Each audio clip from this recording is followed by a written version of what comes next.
I can relate to them. How many times have you felt pushed to your very limit, road tested inside and out, taken to hell and back? Well, in the case of the exiled people, the prophets warned them over and over, but they didn't want to listen. They didn't care for the poor, the widows, the orphans. They didn't care about justice. They didn't want to change their ways. They, in fact, wouldn't change their ways, and so catastrophe came upon them. Jeremiah, the prophet, warned of false prophets, cheap preachers, saying only what people want to hear. They'll say, don't worry about it. It'll all return to normal any time now. 2 years max. But Jeremiah said, get used to strangeness. Get used to feeling like an outsider. Get used to having a new home in a place that feels threatening to you. Walter Brueggemann wrote that description of Jeremiah's words almost 10 years ago, but it feels this new morning in America very fresh. I fear we're in for a wild ride of quickly shifting sands, rights and responsibilities and freedoms, one day here, gone the next. And this threat isn't going to end anytime soon. And so if we listen to the wisdom of the prophet Jeremiah, we should get used to this strangeness. Now, for those of us unaccustomed to discrimination or a lack of autonomy, getting used to feeling like, or rather being an outsider is pretty hard. Getting used to having a home in a place that feels threatening. Some people don't know what this feels like. And some people know it all too well for all too long. Well, in Psalm 66, looking back from the other side, the psalmist made an assessment. God was testing us. But, and this is a big but, you brought us out to freedom. You brought us out to freedom. Now, Brueggemann describes this as describes this psalm as one of creation, exodus, and exile, and says it's a pattern for life, that we first remember the extraordinary goodness of God. Secondly, that we tell the truth about our present tests and stresses and challenges and fears and threats. And then thirdly, yet nevertheless, road-tested inside and out, yet nevertheless, taken to hell and back, yet nevertheless, you brought us out to freedom. But that was then, and this is now. What if we're still in this exile stage? A promise is one thing, faith, trust. Not because God is testing us, but this living in a strange land. What do we do now? Well, one thing Jeremiah answered is to pray for the people whom you fear. I like that advice. Pray for the people whom you fear. Don't just pray for yourselves, but pray for the Babylonians. Because when God gives them peace, God will give it to you with them. Pray for their welfare. All of us are in this together. Feeling helpless? Don't trust them. Think of other people as an enemy. Don't just pray for yourself. Pray for the people whom you fear or you don't trust or simply don't like. And doing that, watch things change. If not in others, in us. Watch what can happen.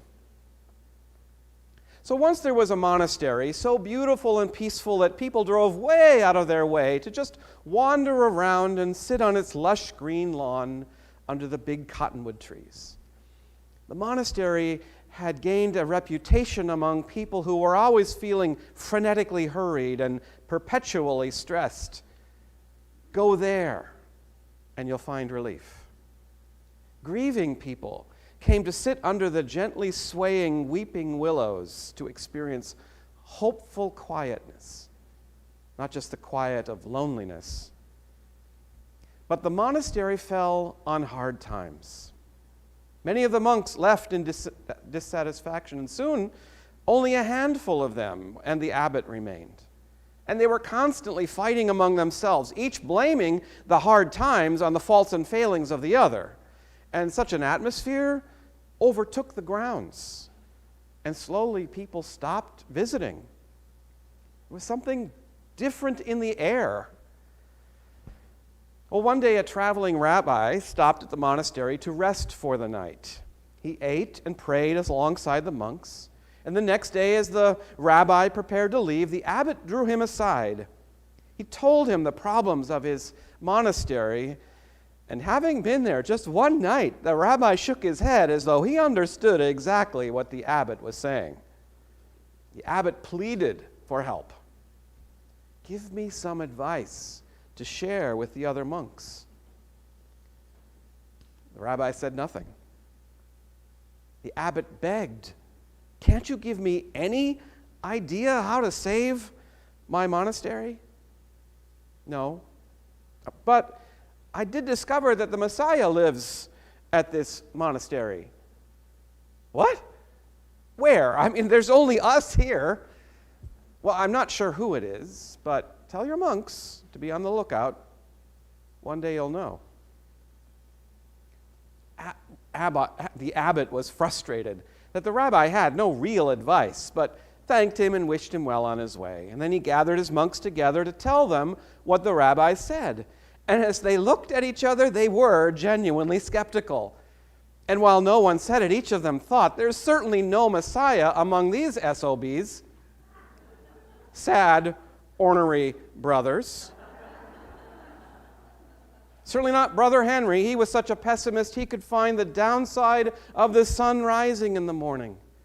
And certainly not Brother Thomas. He never shut up, always going on about one thing or another, getting into other people's private business. Or Brother Michael either. He's too quiet. We never even know what he thinks. But maybe. Certainly not Brother Robert. He's so gruff and disagreeable. Never, ever has a smile on his face. Or maybe that's just a disguise. Maybe it's the abbot.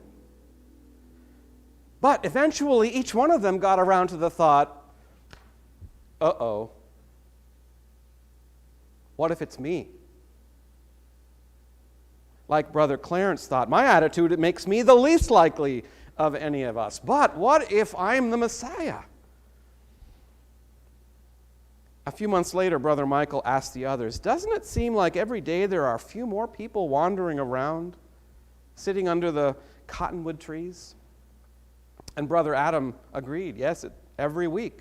Seems like there's more cars here than the week before. Because the atmosphere had, in fact, become palpably different as each of the monks began to see the potential that any one of them could be the Messiah, even themselves. And in time, some of those wandering around the grounds asked about joining. In time, every room in the monastery housed a new monk. And once again, it was a thriving community. The psalmist spoke of creation, exodus, and exile. The exiles have returned home from Babylon, but they're still trying to figure out what happened. Well, they were tested, and God brought them out to freedom. To freedom. There's lots of ways to think about freedom, but I wonder today about two things. Freedom from and freedom for what? Freedom from what? Well, with faith in the goodness of God, the God of creation, remembering the liberating God of the Exodus, there is freedom. There is freedom from despair. There is freedom from hopelessness and helplessness, because God has made us free for something. And freedom for what? Well, in this present time of strangeness, God grant us courage. Some wisdom and serenity, too. That wherever hatred stalks, we can choose to sing of love. And where fear roars, to stand with courage. Where pain overwhelms, to extend comfort. Where bigotry rages, using our freedom to call for justice. And where systems oppress, with our freedom, to work for change. But you know what? Not everyone came home from the exile. The change we work for may come in our lifetime, or it might come in our grandchildren's children's time. But friends, use your freedom. Use your freedom to work for change until our nation's pursuit of a more perfect union actually extends liberty and justice for all. But not just a generic, unspecified all, but to everyone of all races, not just one.